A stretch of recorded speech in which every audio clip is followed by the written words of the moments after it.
7 days to speak out. A journey in English Day 1. The beginning. Emma had always dreamed of speaking English fluently, and today marked the beginning of her adventure. With a suitcase in hand and determination in her heart, she arrived in the small town of Brookfield, a place where every street corner was filled with friendly faces and welcoming smiles. As she stepped out of the bus station, Emma greeted a local shopkeeper. "Good morning. My name is Emma. I just arrived, and I am excited to learn and explore." The shopkeeper, Mr. Brown, smiled warmly and replied, "Good morning, Emma. Welcome to Brookfield. If you need any help or have any questions, just ask." Emma's first stop was a cozy cafe downtown. She took a seat by the window and ordered in clear, practiced English. "I would like a cup of coffee, please." The barista, a cheerful young woman named Lucy, responded, "Sure, 1 cup of coffee coming right up." Emma listened carefully as Lucy explained the different flavors of coffee available. The conversation was simple, yet it made Emma feel more confident about speaking a new language. After enjoying her coffee, Emma walked around the town square, listening to the local conversations. She repeated words that she heard: "Hello," "How are you?" and "Thank you." Although some phrases felt difficult at first, Emma was determined to master them. She noted in her travel journal, "Every day is a new lesson. Today, I learned greetings and polite expressions." With excitement bubbling inside, Emma was ready for the adventures that lay ahead. Day 2. Meeting new friends. The next day, Emma decided to explore the local library, a quiet building filled with knowledge and history. As she walked in, a friendly librarian named Sarah greeted her. "Hello and welcome! How can I help you today?" Emma replied confidently, "Hi, I'm Emma. I'm here to learn and enjoy some English books." Sarah smiled and showed her around. "We have many books in English, as well as a section for learners like you. Feel free to ask if you need suggestions." Emma spent the morning reading simple stories and practicing speaking aloud by mimicking the sentences she read. At noon, she joined a small conversation group that met in the library's garden. The group introduced themselves one by one. "My name is John," said one member. "I love music." Another said, "I'm Maria and I enjoy painting." When it was Emma's turn, she said, "My name is Emma and I want to learn how to speak English fluently." The others cheered and offered their support. Later that day, Emma went to the park where children played and families picnicked. She listened to native speakers repeating their phrases under her breath. "What a lovely day, and I enjoy this park very much." The sunny afternoon was filled with light conversation and laughter, and Emma began to feel more connected to her new surroundings. She wrote in her journal, "Today I met new friends and practiced small talk. Every conversation is a step closer to fluency." Day 3. Exploring the town. On the 3rd day, Emma decided to tour the town on a bike. Early in the morning, she rented a bike from a local store. The shop owner, Mark, showed her how to lock the bike and gave her a map. "Just follow the trail on the east side of town," he said kindly. Emma thanked him and set off on her adventure. As she cycled through the streets, Emma spoke to various people she met along the way. "Excuse me, can you tell me where the museum is?" she asked a passerby. The person replied, "Yes, it's 2 blocks ahead, near the big oak tree." Emma repeated the directions to herself. practicing every word. At the museum, Emma listened to an audio guide that explained local history in simple, clear English. She learned about the town's founding, its famous residents, and the values that brought the community together. During a break, she struck up a conversation with another tourist, a man named Liam. "I love history," Liam remarked, "and your enthusiasm is inspiring." Emma responded, "I enjoy learning about the past as well, especially when it helps me with my English." Their friendly banter made Emma feel as if every sentence was a new brick in her foundation of language skills. By the end of the day, Emma had visited the park, the museum, and even a small art gallery. At dinner in a quiet restaurant, she practiced ordering her meal. "I'd like to try the grilled chicken with vegetables, please," she said confidently. The waiter replied, "Of course, coming right up. Enjoy your meal." Emma's smile widened as she reflected on all the new words and phrases she had learned by speaking with locals throughout the day. Day 4. The local market on. The fourth day, Emma woke up early to visit Brookfield's local market. The streets were alive with the sounds of vendors calling out their produce and customers haggling in friendly banter. Fresh apples, organic. Carrots! Rang through the air. Emma was both excited and nervous to join in. First, she approached a stall selling handmade crafts. "Hello," she said politely. "How much is this beautiful scarf?" The vendor, a kind woman named Clara, answered, "It's $15. Emma replied, "I'll take it, please," practicing her numbers and polite expressions. With her new scarf wrapped around her neck, she continued to the vegetable stall. At the vegetable stall, Emma struck up a conversation with the seller. "Good morning. Are these tomatoes ripe?" she asked. The seller replied with a friendly tone, "Yes, they are very fresh. Would you like to taste one?"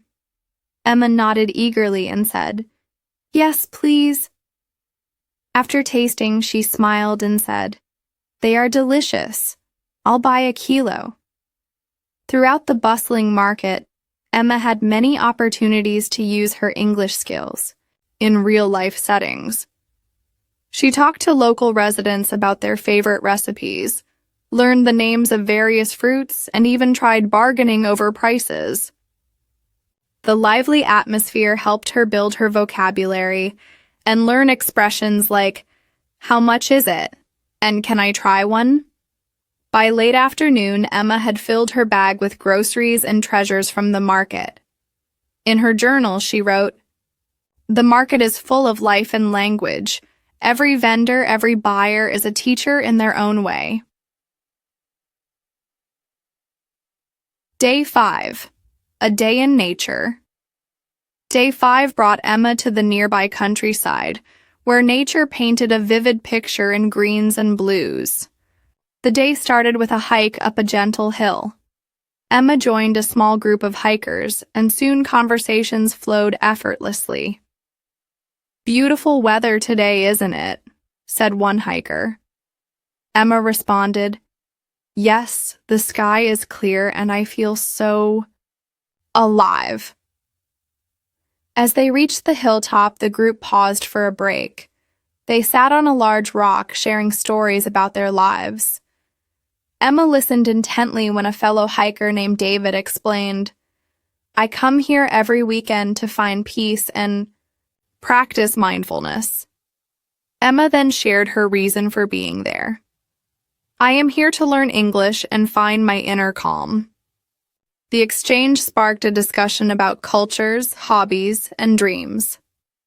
After the break, the group began a nature scavenger hunt. Emma was tasked with finding a unique rock, an unusual leaf, and a feather. She walked carefully along the trail, speaking softly to herself, I see a smooth rock, a big green leaf, and even a tiny feather on the ground. This self-talk gave her the confidence to describe her observations, using descriptive adjectives and simple present tense verbs. When the sun began to set, the hikers gathered around a small campfire. One by one, they took turns sharing a short story or joke. Emma, feeling inspired, said, "Today, I learned that nature teaches language through silence and beauty." The group's laughter and applause filled the evening air. Emma ended the day with her mind and heart full of new English phrases and the realization that speaking was as natural as breathing in the fresh countryside air. Day 6. A visit to the community center on. The 6th day, Emma visited the town's community center, a hub for culture and learning. The center was hosting a conversation workshop where people of all ages practiced English through storytelling, debates, and role-playing activities. As Emma entered, she felt a mix of excitement and nervousness. The facilitator, a woman named Karen, welcomed the group. Let's start today's session with a fun icebreaker. Introduce yourself and share one interesting fact about your hometown. Emma stood in front of the group and said clearly, "Hi, I'm Emma, and my hometown is a beautiful village surrounded by mountains. I love the quiet and nature." Her words were met with warm applause from the participants. After the introductions, Karen led them through a role-playing exercise. The scenario was set in a restaurant where one person played the waiter and another the customer. Emma volunteered to be the waiter. With a notepad in her hand, she greeted the customer. "Good evening. How may I help you?" The customer responded, "I'd like the special soup and a glass of water, please." Emma repeated the order to ensure accuracy. "One special soup and a glass of water, is that correct?" During the exercise, Emma's fellow participants complimented her clear pronunciation and enthusiastic approach. "You speak very well," one said, making Emma feel proud. After the role play, Karen gathered everyone in a circle and encouraged them to reflect. "What did you learn today?" Emma answered, "I learned that speaking English with others makes me more confident and helps me understand different accents and expressions." The session ended with laughter, shared experiences, and new phrases Emma was eager to incorporate into her daily conversations. Day 7. Saying goodbye and looking ahead. The final day of Emma's journey arrived, and she woke up with mixed feelings of joy and wistfulness. Brookfield had become more than a town. It was a community where she had grown not only in language but also in friendship and self-confidence. On her last morning, Emma visited her favorite spots one more time: the cozy cafe, the bustling market, and the quiet park where she had practiced her soft-spoken greetings. At the cafe, Lucy, the barista, recognized her immediately and said, "Good morning, Emma. It's nice to see you again. Will you have the usual?" Emma smiled and replied, "Yes. Thank you, Lucy. I've really enjoyed my time here." As Emma sipped her coffee, she thought about the first day when every word was new and uncertain, and now she could speak clearly, with confidence and joy. Later that day, Emma received an invitation from her new friends to attend a farewell dinner. The event was held at a local community hall, where neighbors gathered to celebrate the week of shared stories and language learning. Mr. Brown, the pie shopkeeper, raised his glass and said, "Emma, you have inspired us all. Thank you for reminding us that learning is a journey, not a destination." Emma, moved by the heartfelt words, replied, I am grateful for every conversation, every smile, and every moment we shared. This journey has changed me. During the dinner, conversations flowed freely. Emma's diary was full of phrases like, "How did you feel?" "I enjoyed that a lot." "Let's meet again," and "Take care." Each expression now felt natural, almost like second nature. When it was time to leave, Emma hugged her friends and promised, "I will return, and I will keep practicing every day." As the evening came to a close, Emma walked along Brookfield's quiet streets one last time. She paused in front of the town square, whispering softly, "Goodbye, Brookfield. Thank you for teaching me the beauty of language and life." With the stars lighting her path, Emma knew that while her 7-day journey was ending, the adventure of learning English had just begun. In her heart, she carried every lesson, every conversation, and every new word that had paved the way to a brighter, more confident future.